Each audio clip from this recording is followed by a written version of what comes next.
Hunter, did you kind of arrive with this character fully fleshed out? What kind of work did the glasses are off? This is how you know it's about to be a serious interview now, right? Yeah, we're getting The hard real. questions are going to happen. Connect yourself, guys.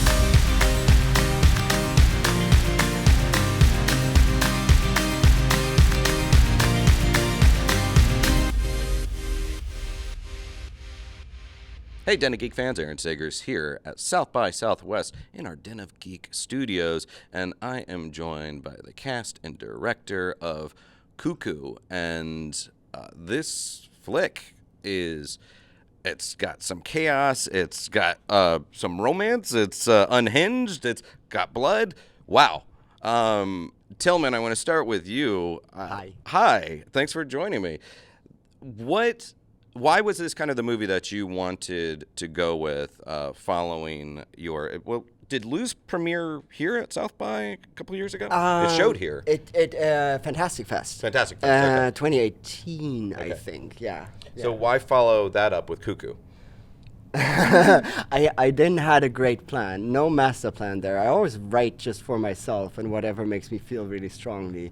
But I did have the idea to CUCKOO when I was in post-production, like mixing Loose. Yeah. So it's an older idea, yeah. So this is one of those films that the less you know about it in advance, the better. However, True. The title CUCKOO, that right there, for anyone that wants to look into these birds, I think you can learn a lot about maybe your notion of the film. So Right. start with that. I read your director's notes where you're like, the secret of the CUCKOO. Talk about that a little bit and how that launches us into this world. What they do. Yes. Right, okay. So a lot of people know this, at least in Germany, and they're spread in Europe, Asia.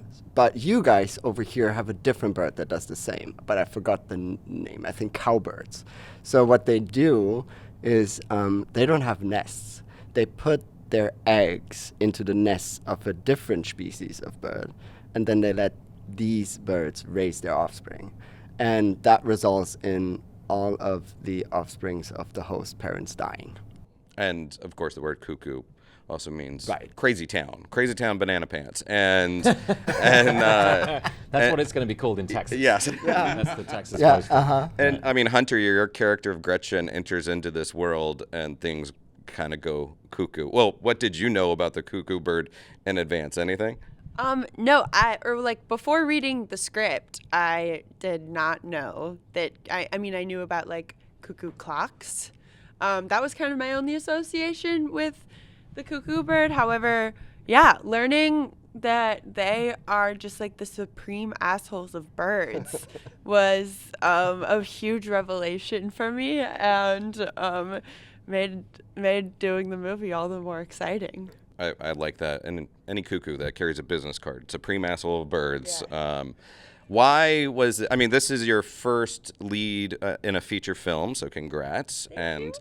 Why was this a good one for you to kind of to go with as far as the first feature lead? Yeah. I mean, I don't know. I'd been looking for a script I don't know. I was excited to try filmmaking in terms of movies after doing Euphoria, and I'd been looking for the right script. And frankly, I think seeing Lose was like a huge moment for me as far as like knowing that I want to work with him like on just on any degree, and it was like that much more of an honor to be able to take on the lead of this role. And this is the first movie I ever filmed. So I know I've had another one come out before this, but this is the first one I ever filmed. So it was a really special first movie experience. You there's not holding back. You go all in on this. All in.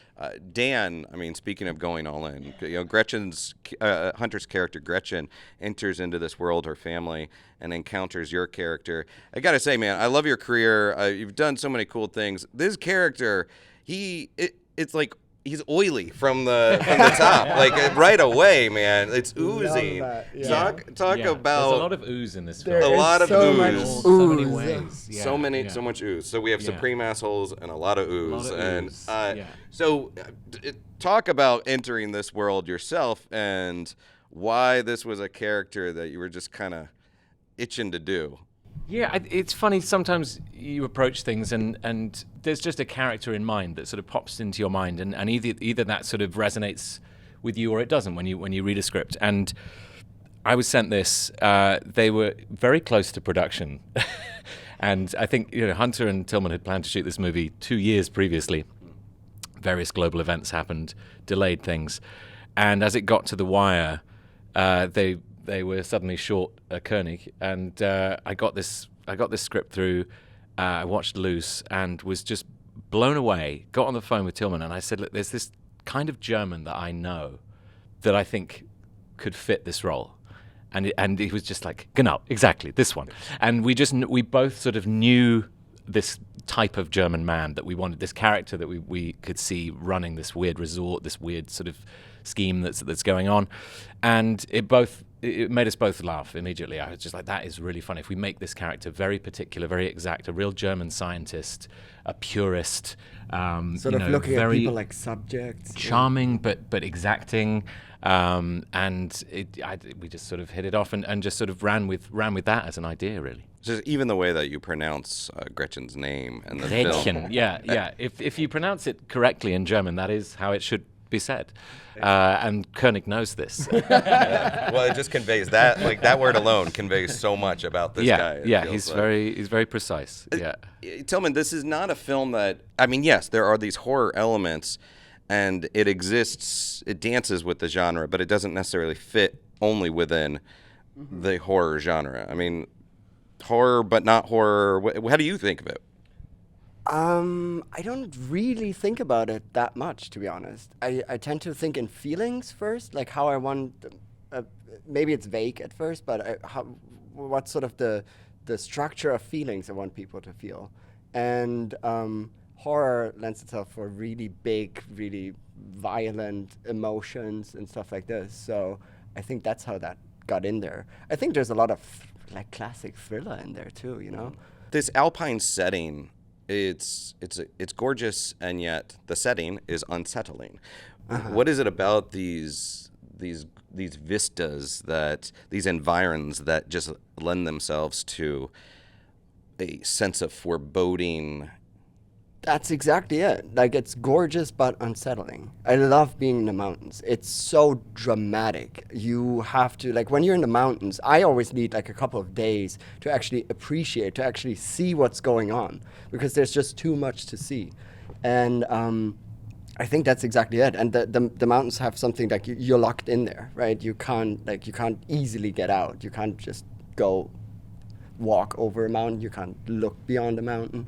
And that's just menacing. It's also a very like fairy tale landscape, and in German lore especially, like that's where all the old fairy tales come from, and there is a real like fairy tale magical realist element to this film. I love that Hunter's still wearing these glasses. I love it so much. But yeah, there's a sort of heightened reality to setting it there, and there's something. It's just automatically kind of mysterious and fantastical. Yeah, and fairy tales being things that you can either interpret them in a sanitized way of a thing of beauty or very scary. Yeah. Right. Yeah, most fairy tales are very dark. Yeah, the origins, Yeah. Did you arrive, Hunter, did you kind of arrive with this character fully fleshed out? What kind of work did the glasses are off. This is how you know. It's about to be a serious interview now, right? Yeah, we're good. The hard questions are going to happen. Connect yourself, guys. Did you arrive with the character of Gretchen fully formed? Talk about the work that you and Tilman did as far as getting there. She wasn't like too far of a jump.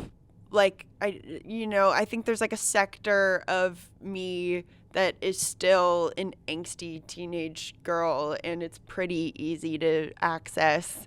And I think you saw that pretty Totally. quickly. Yeah, absolutely. And so like I think most of like the work that I had to do in preparation was like figuring out the emotional headspaces and like landscapes that I was gonna have to enter, because she's in like some pretty dark places sometimes.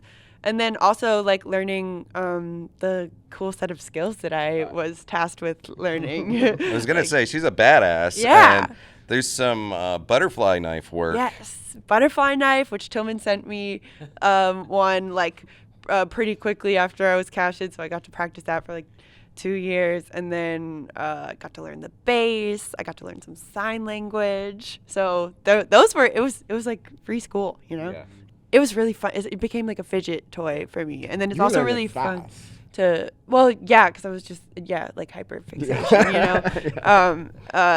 It's fun to do. You should try it if you haven't. It's, well, I need someone to send me one. So Tilman, that's maybe You got it. Yeah. You got it. The sound design of this film is really incredible and incredibly important, and we have these kind of signature noises, signature sounds. Could you walk us through a little bit about what you were trying to achieve and kind of when you knew that you had it, that you had the sound that becomes sort of the signature of the film? Yeah. All right. I'm gonna try to not spoil too much. I know it's a dangerous question. But no. It's a nice question. I wanted to be like these sounds. They were supposed to be musical in a way, and I had our composer also work on them for a while. And we had a voice performer that you can hear in the movie, and we used her voice and sort of sampled it. And I think at some point they twisted it a little bit with AI, so her voice could attach to other sounds in the room and be transported that way.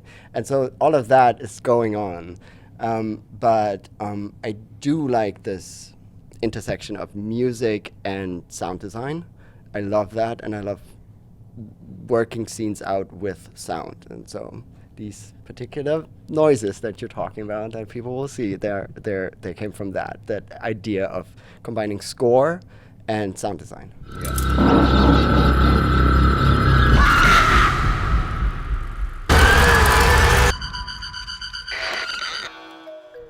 Dan, I was thinking about some of your previous work and your work in this film, and ranging from The Guest to upcoming doing Kong Godzilla, and do you prefer playing monsters or playing with monsters? Great question. That is a good question. I mean, playing monsters. I don't think monsters ever think they're monsters, though. But I did enjoy playing with monsters. I got to take Kong's tooth out. There's not many people can say that. It was pretty great. Is that something you get to take away from set? I just have it on my wall. It's giant. I had to move the bed, but it looks great. Add a wing to your house, but now you can fix Kong's tooth. What do you think? What as a director, I mean, and as creators, what do you think you owe the audience? Like, is that part of your calculation when you're making a movie? For sure. I don't know what it is, but there is this. I always think of the audience. I said earlier that I'm writing for myself and I'm not really sure where it's going. I think that's very, very important when you create something, so you really feel super strong about it. But I always think of the audience and what kind of right they will have. And for that, to me, it's very important to get the craft right and to really present something that I think is really well produced and with everything connecting. And then I do really like to confuse people too, because I do like it when I'm in a movie and I'm not really sure where it's going and I'm not really sure what it means, and I'm being a little bit, I'm just being forced to understand it for myself, what it means to me, and I think that's very important. In your mind, is the movie what it's going to become? Is it always evolving as you're also filming, or do you allow for yourself to make those changes? That's a good question. For sure it's evolving. Of course, when these people join, then it becomes a completely different movie. Although, as soon as you connect with the people you work with, like I have a finished movie in my head. It's never that movie that comes out of it, but you have a plan, you follow through, and then all the people that collaborating with me, they're enriching it with their spirit and their souls. And so yes and no, you have a finished movie in your mind, but it is ever evolving. And then after it, it's evolving too. Whatever people think of that movie is correct. There's no good or bad interpretation. Yeah. Well, let me ask you guys about the audience question as well. Like, you have a fan base, you have people that what do you think that you owe audiences, and do you think about that? Yeah, I mean, it's tricky because I think it could be dangerous sometimes to when in like creating mode to be thinking about how it's perceived. However, I think it's also really important to like understand like the context of your work within a world, and like that you can't just, I mean, you can try and create things in a vacuum, but ultimately if you're putting it out into the world, that's not going to be the case. So I find and this is kind of where like the tool of acting I think is helpful too in like my own personal life when I'm not in front of a camera, is like being able to go back and forth between the headspaces of like looking at the world that I'm in, or that like what we're creating in a vacuum, and being able to look at it in that way, so I can really just be in that headspace and not be sort of encountered with all the thoughts that might come if you're thinking about how it's going to be perceived, but then also be able to jump into the other headspace and contextualize it, and being able to jump back and forth between those headspaces, I think is kind of important, especially with movie making. Yeah. Yeah, it's tricky because like when people are fans of your work and